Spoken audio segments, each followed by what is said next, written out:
Hello students, today I am going to discuss on a different topic.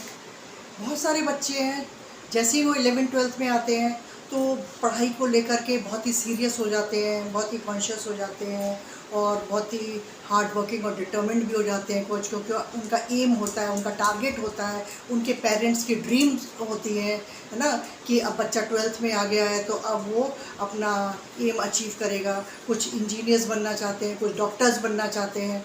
Clear? तो सबका अपना अपना अलग एम और अपना टारगेट होता है। क्लियर? तो इस तरह से मेरा जो मानना है ना, मैं ये सोचती हूँ कि हमें अपनी ज़िंदगी में 2 एम लेकर के चलना चाहिए। जैसे कि अगर हमारा फर्स्ट एम अगर अचीव नहीं हो पाता है तो हम डिसहार्टेंड नहीं हो, हम टूट ना जाए। कई होते हैं आईएएस बनना चाहते हैं, बहुत सारी मेहनत करते हैं, खूब सारी कोचिंग्स लेते हैं और उसके बाद में भी इतने सारे साल वेस्ट करने के बाद में भी वो आईएएस नहीं बन पाते हैं। फिर उसके बाद में क्या है, उनके दिमाग में जो है वो ये होता है कि अब मैं क्या करूँ, मेरी इतनी एज भी हो गई है, अब मेरे पास क्या क्या क्या दूसरा रास्ता है। तो इसीलिए मेरा मानना है कि that when you are planning your aim at that time keep a secondary aim also along with you. Secondary का मतलब है कि जैसे कि अगर मैं ये अचीव नहीं कर पाया, वैसे तो आप अपना 100% देंगे और उसको अचीव कर लेंगे, by chance 1% if by your hard luck you are unable to achieve, तो उस केस में आप क्या करेंगे कि that the second aim which is in your mind you are going to go for it. Clear? इसका एक बहुत अच्छा सा उदाहरण है कि मेरी लाइफ में भी ऐसा हुआ, मतलब मेरी लाइफ में नहीं, मेरी फैमिली में।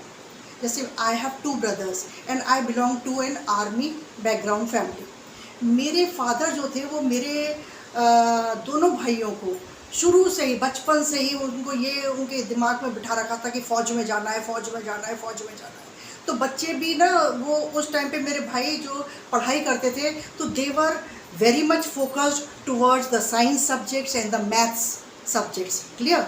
उनका साइंस और मैथ्स जो है ना वो लास्ट तक बहुत अच्छा था, बहुत ही स्ट्रांग था।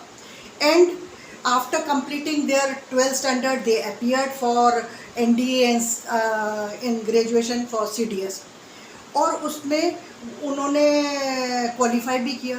मेरे दोनों ब्रदर्स ने CDS क्वालिफाई किया। बड़ा वाला ब्रदर जो था मेरा CDS क्वालिफाई करने के बाद में he went for SSB clear किया, फिर उसके बाद में मेडिकल दिया और ही वॉज सक्सेसफुल। ठीक है? And he went in navy, Indian navy. छोटा वाला भाई जो था वो मेरे से 6 साल छोटा है, वो भी उसी पदचिन्हों पे चल रहा था। उसका भी वही टारगेट था कि that he has to go in army. कुछ और थॉट तो आता ही नहीं था, सेकंड थॉट तो आता ही नहीं था कभी दिमाग में कि फ़ौज के अलावा और भी कुछ है, और भी जॉब्स हैं। No, my father whatever he said to my brothers they were fixed on it. ठीक? तो ये एक एक्सपेक्टेशंस होती हैं पेरेंट्स की, नहीं हमारा बच्चा जो है, हमारे फैमिली में सारे डॉक्टर्स हैं तो सारे डॉक्टर्स ही बने, इंजीनियर्स हैं तो इंजीनियर्स ही बने, बिजनेस लाइन में है तो बिजनेस को ही आगे परस्यू करें। तो इसी तरह से माय सेकंड ब्रदर है ना, he also gave the exam of CDS। उसने भी क्वालिफाई किया। He went for this SSB उसने क्लियर कर लिया। मेडिकल में जा कर के वो रिजेक्ट हो गया। And why? Because he was colour blind. We were not knowing, हमें मालूम ही नहीं था कि ये कलर ब्लाइंड होता क्या है, व्हाट इज़ कलर ब्लाइंड, है ना। और उस स्टेज पर आकर के when you are rejected and when you are said कि that you are unfit for all the forces का मतलब होता है कि army, navy, air force and even police. Clear? सारे फोर्सेस के लिए आप अनफिट हो। तो at that time he got very much disappointed. इतना ज़्यादा डिसअपॉइंटेड हो गया कि that he did not come out from his room. महीनों लग गए उसको समझाने बुझाने में कि नहीं और भी नौकरियां हैं, लेकिन उसके दिमाग में जो वो फौज भरा हुआ था वो उसके दिमाग से नहीं निकल रहा था।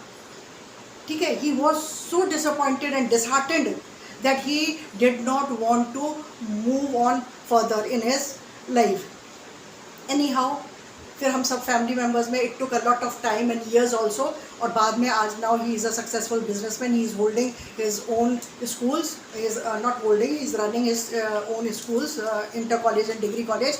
तो वही मेरे कहने का मतलब है कि आपको अपनी लाइफ में 2 टारगेट्स लेकर के चलना चाहिए, कि अगर 1%, 1 टारगेट आपका, 1 एम आप अचीव नहीं कर पाते हैं, है ना, तो second option should always be there. So this is what I want to tell all the students कि keep 2 aims in your life. एक को तो आप अचीव करो, अपना 100% शो करो, by chance, by any how, कि मतलब किसी भी तरह से कोई हार्ड लक या any due to any circumstances you are unable to achieve your goal, so the second option should always be there. Thank you.